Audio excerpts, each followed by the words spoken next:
Hi friends, welcome back to our channel. కొడైకెనాల్లో మేము stay చేసిన స్టే హోమ్ అండి. సూపర్గా ఉంటుంది. చాలా ప్లెజెంట్గా ఉన్న ఏరియాలో సెలెక్ట్ చేసుకున్నాము. ఒకసారి స్టే హోమ్ ఎలా ఎలా ఉందో చూసేయండి. చూసారు కదా, 2 ఫ్లోర్స్ ఉన్నాయి. కింద 3 రూమ్స్ ఉన్నాయి, పైన 3 రూమ్స్ అనమాట. ఒకసారి చూసేయండి.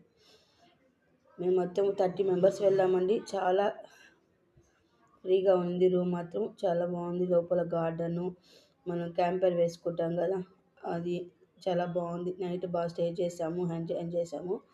ఫుల్ వీడియో నేను పెడతాను, మీకు క్లియర్గా చూపిస్తాను. ఒకసారి మేము ఉన్న స్టే హోమ్ మొత్తము చూసేయండి. చూడండి అవుట్ సైడ్ ఎంత ఉందో. Out side back side garden అనమాట. రోజెస్, బ్లాక్ రోజెస్, సక్లెంట్స్ చాలా బాగున్నాయి. కింద 3 రూములు. ఇక్కడ క్యాంప్ ఫైర్ వేసుకునేదానికి, చలి కాల్చుకోవడానికి క్యాంప్ ఫైర్ వేసుకోవడానికి అది